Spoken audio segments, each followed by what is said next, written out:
Good morning, everyone. Welcome to another RF Crypto video. Unfortunately, the markets haven't moved much today. I don't know if that's good news or bad news. You could interpret it in either way. You could interpret it in a bad way because, crypto hasn't moved much, while crypto is supposed to be sort of like a volatile asset reacting to news. And there has been some news in the market. Or you could look at it in a good way, meaning that even though there are good news in the market, there are factors in the crypto space that are causing the prices to remain stable and not drop even further down. In the last 24 hours, the price of Bitcoin has only gone up by 0.12%, which is basically zero. Ethereum at least made gains of almost 1.5%, as did BNB. We are seeing other coins dropping. Cardano is down by almost 1.5%, Dogecoin by 2%, Polkadot by 1.5%, but Polygon is up by 12%. And we will speak about that later. Polygon is one of the companies or Web3 project that was selected for Disney's Accelerator program, but a little bit about that later. But the markets are a mix and match of ups and downs, greens and reds. Looking at the price of Bitcoin, we see that the price dropped below the $20,000 support level. However, it slowly made its way up, but yesterday it saw a massive drop to 18,800, which was quickly bought back up. And this drop here was mainly due to the fact that inflation data in the US was a lot worse than was expected.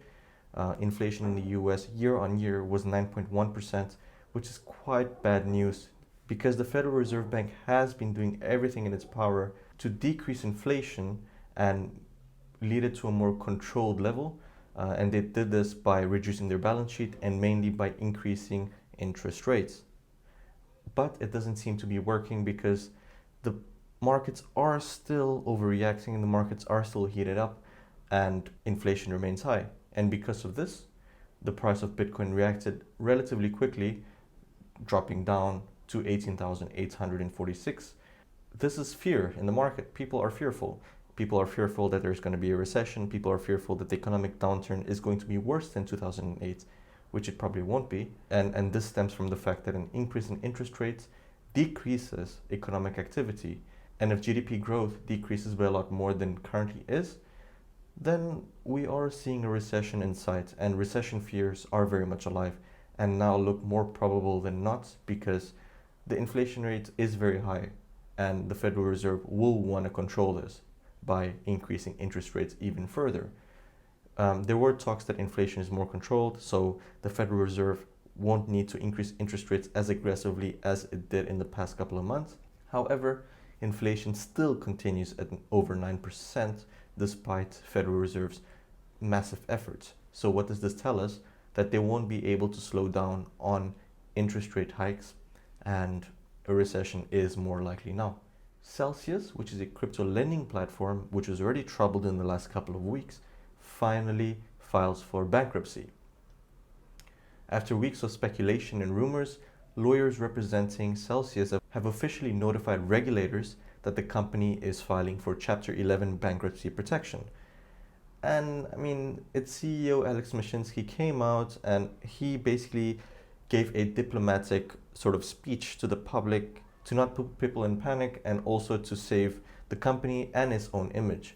He says this is the right decision for our community and company. He's confident that when we look back at the history of Celsius, we will see this as a defining moment where acting with resolve and confidence serve the community and strengthen the future of the company. I don't know how much I can trust this because a lot of people have already lost money with Celsius and a lot of companies have gone bankrupt because of Celsius. So stating this is quite sort of not in good spirit and sort of cheek and tongue, and it doesn't bode well for the community. And people will see through this and they'll say, if you think this is good for the community, then why didn't you prevent your own company from collapsing?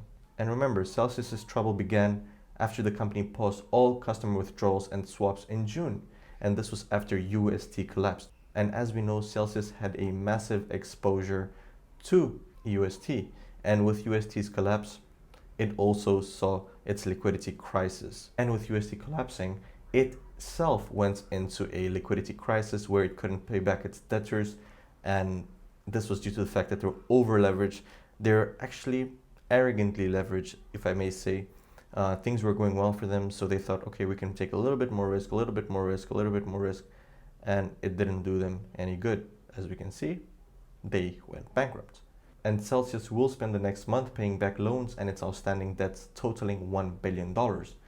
Okay, they might be saying this, but a press release by the Vermont Department of Financial Regulation advised Celsius investors to proceed with caution, saying that the crypto firm is deeply insolvent and lacks the assets and liquidity to honor its obligations to account holders and other creditors. So Celsius has said that it will pay back its outstanding debts, but the press release by the Vermont Department of Financial Regulation says otherwise. They say that Celsius is deeply insolvent and won't be paying back or won't be able to pay back its debts. So only time will tell what's actually the truth. Also, last week, Jason Stone, CEO of KeyFi Inc., filed a lawsuit against Celsius.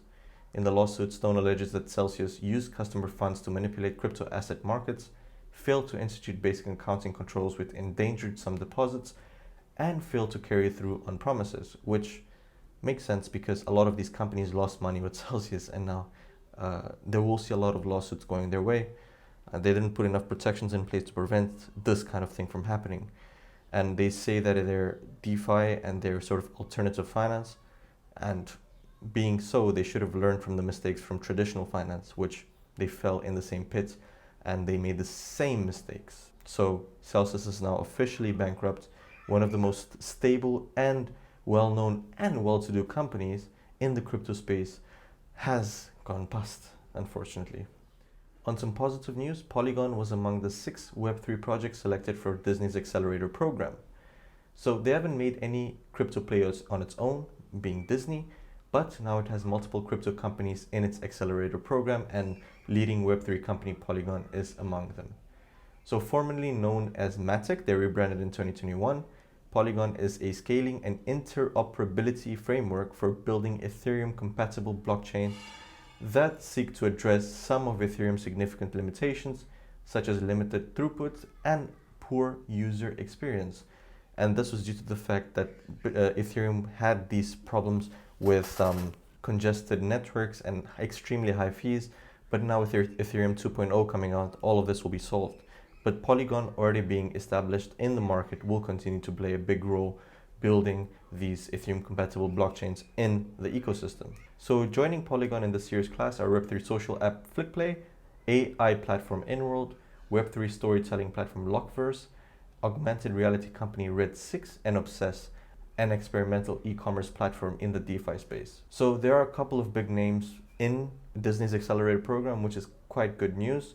And this Accelerator program is open to venture-backed growth stage startups with a vision for impacting the future of technology and entertainment. Disney says that this year's Accelerator class will focus on building the future of immersive experiences through technologies like augmented reality, artificial intelligence, and NFTs. And if such a massive company like Disney is venturing into blockchain, is venturing into AR, AI, and NFTs, it means that they have significant trust in these technologies, meaning that it will do well in the future. So we are now in a slump. We see now that crypto isn't doing too well, but in the future, once regulations are in place, it will do well. And these companies are setting themselves up for success and setting themselves up to be leaders in the industry because they have massively qualified and intelligent analysts who know that blockchain is the future, hence the investment. South African exchanges welcome the new crypto is financial asset ruling. So South Africa's Reserve Bank is set to become a regulator. So the South African Reserve Bank is set to begin regulating cryptos as financial assets in the next 18 months, with exchanges expecting the move to drive adoption in the country.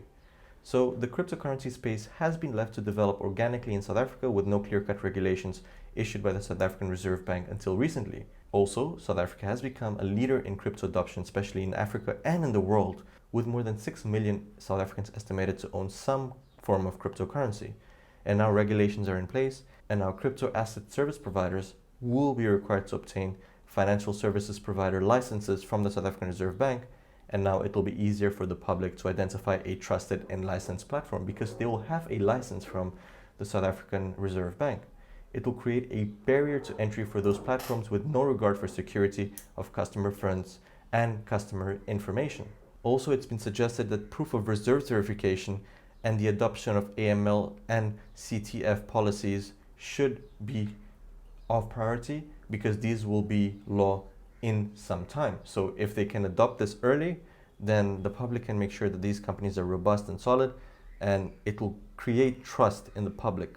So South Africa is a country that is driving crypto adoption with its laws.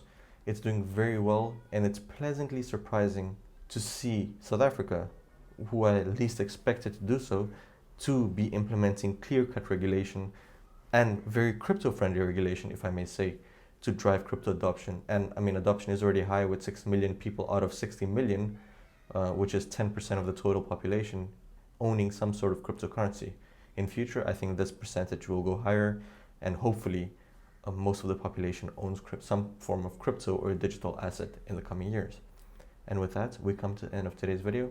Thank you very much for watching. If you enjoyed the video, please leave a like, hit the subscribe button, and share this video with your family and friends. Invest wisely, and cheers.